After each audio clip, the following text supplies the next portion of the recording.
Hi, this is Jessica. Welcome to Chapter 3. Chapter 3 regards acceptance. Acceptance is a manifestation of assent in the manner requested or authorized by the offeror. Basically, it's saying, yeah, I'll take it. We often think of it as the formula offer plus acceptance equals mutual assent, which is, of course, required to form a binding agreement. Acceptance is the key point in time when a contract is actually formed. So acceptance is completely necessary. The mirror image rule under the common law says that an acceptance must parrot exactly the terms of an offer. Now, for my project management students, the common law is the body of law called judge-made law based on precedent, which means the prior case governs current cases. This is a system we adopted from England about the year of the Norman Conquest. The common law is to be distinguished from statutory law. Common law means judge-made law. Statutory law means legislative-made law. So let me repeat this then. Under the common law, under the system of judge-made precedent-based law, in other words, traditional contract law, the acceptance has to parrot exactly the terms of the offer. This is different under the UCC, which is essentially a statute in every state, and I'll explain the difference later. So when you learn the mirror rule, you should learn that that's a common law rule, and you should learn that if you vary the terms of the offer when you're speaking back to the person, that actually creates a counteroffer, which has the effect of rejecting and terminating the original offer. I like to think of an offer as a balloon, which is easily pricked and destroyed. If you change anything about the offer when you talk back to the person, that is usually a counteroffer, and there is no longer an existing offer. An example of this is a friend showed me their attempt to modify their house loan with Wells Fargo. Wells Fargo made an offer to them that would allow them to modify the loan. The terms weren't very favorable, but they really made it clear in this loan modification offer that if the homeowner changed anything about the offer when they responded, if they asked for more money, if they did anything other than just say yes, the offer completely disappears. Okay, so you have to be really careful sometimes when you talk back to a person. They may not be willing to allow the offer to exist. Technically, it disappears. Now, if you're just trying to clarify what exactly that original offer included, that's not really a counteroffer. So if you're just saying, okay, well, does that include X, Y, and Z? You're not actually changing the offer, you're just clarifying it, and that does not constitute a counteroffer in the common law. So let's illustrate those principles. Number one, if I as the offeror say, I will sell you my Seattle Symphony tickets to you for $50. If the person responds, okay, if you deliver them to my house, what is that? That is a counteroffer. That's asking for a new term. If they say, okay, but will you deliver them to my house? Under the common law, that's not considered a counteroffer. That's simply asking if new terms are possible. It's a fine line, but it's pretty close. So it's not technically a counteroffer. Now, if the person said, okay, are those orchestra tickets?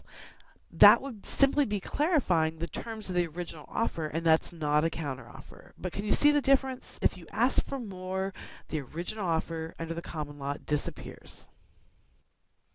The second that an acceptance is made, it forms a contract.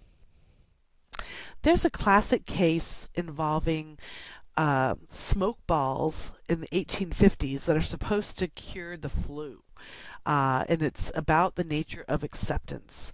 Go ahead and pause this video and read this article in this Wikipedia, and then answer to yourself the 3 questions that I have listed here. This is just an illustration of the principle with a classic, what we call a famous old case, FOC, famous old case. Okay, now here's an easily tested rule. It's under the UCC, the Uniform Commercial Code, and this is a rule called the Battle of the Forms. For those of you who've been in business in some way, you've seen, or maybe you've purchased something complicated like a car or a house, you've probably seen forms that get exchanged between buyers and sellers. And it's interesting, but often each of these forms contains their own language. The seller tries to state the terms of the offer, the buyer tries to state the terms of the offer. And so often you have these battling forms and nobody knows what the actual terms of the deal are. So the UCC says, all right, we're just going to make this clear. All terms from the various purchase orders and confirmation of invoice, or whatever the documents are, become part of the deal. In other words, you kind of add them in. You just look at the different terms and you add them, unless one of the sides, either the buyer or the seller, says in their terms really clearly, this is an ironclad offer, take it or leave it. In other words, if the buyer or seller says, these are the terms, and they play the big gorilla with the stick, these are my terms, you're going to go with these terms, then we don't add the terms in and we take that person's terms if they've been accepted. The other wrinkle is this rule about adding terms doesn't apply if the terms that come in really materially vary the contract. So you can imagine somebody ordering, say, 10,000 pieces of Samson luggage, and the other person saying in response, well, I'll give you 5,000. That's really more of a counteroffer process. That's not an acceptance. And obviously 5,000 is less than 10,000, and so it materially varies the contract. So those terms would not be added in. They don't fit well together. But the UCC is aimed at actually forming contracts and doing its best to bring the parties together. So it makes sense that it would have a rule like this, the Battle of the Forms, that helps form deals. So ultimately a court would sift through and pick out the terms, assuming there aren't any materially varying terms or there's no ironclad offer language somewhere in the documents. The court would put those all together and say those are the terms of the deal. Make sense? I hope so. Here's a slide that has the technical UCC language of section 2-207. I'm not going to go over it, but you can take a look and see what you think. So in general, silence does not constitute an acceptance. There's two exceptions. One is if you've got an implied in fact contract, like when you buy your coffee or a newspaper. The other one is when one of the parties actually essentially asks for an offer. So if the person says, will you sell me that painting for $1,000, that's a clear situation. That's saying which painting, $1,000. It's very clear. If the person says yes, then Jane need not respond. So she's deemed to have accepted because she's outlined the terms of the offer herself and essentially asked for an offer. Who can accept an offer? Well, it can be to a class of persons. There is an exception for an option, which I'll describe later. But basically, an optionee is the only one who has the power to accept in that situation. Typical option says, I will allow my tenant to buy this house, to have the first opportunity to buy this house when they finish renting. And they paid a price to keep this option open. That makes it what's called an option contract, and that the money that they pay to keep that option open is valid consideration, and that makes it kind of a separate contract. The contract to get the chance to buy the house is itself a contract, if that makes sense. And then, of course, the undisclosed principal, which I have the example there. Oops, there's a slide on what is an option. Okay, I've just described that. The mailbox rule. Contract professors love this rule when they test. So basically what it says is acceptance is valid upon dispatch. Rejection is effective upon receipt. This was an old common law rule that dealt with snail mail and tried to sort out what happens when things get crossed in the mail, which is more effective. It gets tricky in the situation where a rejection actually hits the person's mailbox, or they receive the rejection first. That's called the overtaking rejection problem. Here's an example. It's pretty similar to the one that's in the book, and you just need to understand why that would be that. Under the traditional mailbox rule, Janet will have breached in the situation, but the new rule, it's reasonable to expect Janet to sell it on receiving the rejection, so Janet would not be held to have breached. Here are the 3 situations that describe how long an offer is open. So this slide basically says an offer dies if somebody rejects the offer.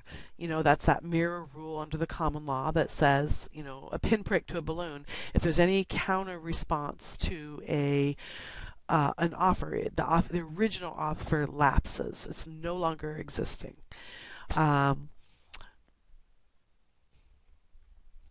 Or the offeror can simply revoke the offer. Classic example.